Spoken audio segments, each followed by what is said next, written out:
I've served as my state's Attorney General. I've served as the United States Attorney for Rhode Island. I used to lecture at the Police Training Academy in Rhode Island. I know a little bit about police work, and I know bad police work when I see it.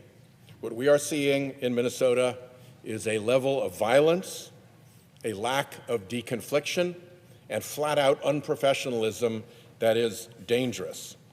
And trust me, it's not just me. Let's start with Minneapolis's own police chief, who described ICE's behavior this way: it looks very untrained, it looks unprofessional, it looks very chaotic. He described it as poor tactics and really unconstitutional practices. And he put some good context on it. He said, Minneapolis Police Department went the entire year last year, recovering about 900 guns from the street, arresting hundreds and hundreds of violent offenders, and we didn't shoot anyone. This is the second American citizen that's been killed. This is the third shooting within 3 weeks. And it's not just up in Minnesota. In Maine, a sheriff said, this is Bush League policing. Another Minnesota sheriff said, I'm seeing people being stopped, questioned, and harassed solely because of the color of their skin. A Philadelphia sheriff said that these agents are, quote, made up, fake, wannabe law enforcement. A chief in St. Paul described traffic stops that are, quote, clearly outside the bounds of what federal agents are allowed to do. A former police chief said, their tactics are unsound. I question their training, if any. All the way in Montana, a police chief said, we do not do business in that manner. When you see those types of tactics being used, we don't use those. And in Texas, again, the former head of the Combined Law Enforcement Association described newly recruited masked agents that no doubt damage and destroy the reputations of our proud and professional officers.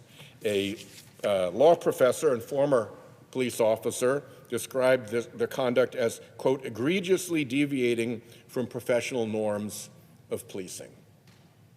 So what we're hearing out of law enforcement professionals around the country is disgust with the lack of professionalism with which ICE and CBP are discharging their responsibilities. And I'll close by talking about deconfliction, because that is probably the most dangerous mistake that law enforcement can make. That's how you get blue-on-blue violence. That's how things get dangerously out of hand. And with respect to deconfliction, a sheriff in Maine talked about unmarked cars and masked individuals, men with guns in the yard, frightening residents, and his office had no idea it was taking place. They hadn't disclosed to the local police that they were going to do a weapons-out armed raid in their jurisdiction. In Brooklyn Park, the chief said that his own officers were being pulled over. The deconfliction was so bad. And he said, if it's happening to our officers, it pains me to think how many of our community members are falling victim to this every day. In Austin, Texas, the chief described how they're not warned ahead of time by ICE when they're going around. That threatens to create dangerous misunderstandings between local and federal law enforcement agencies. We're short on time, so I'm going to end there. But nobody in this body should believe that what is happening, what we're seeing with our own eyes on the streets of Minneapolis, is legitimate or professional law enforcement. It simply is not. It has gotten out of hand, and nobody knows it better than real cops. I yield the floor.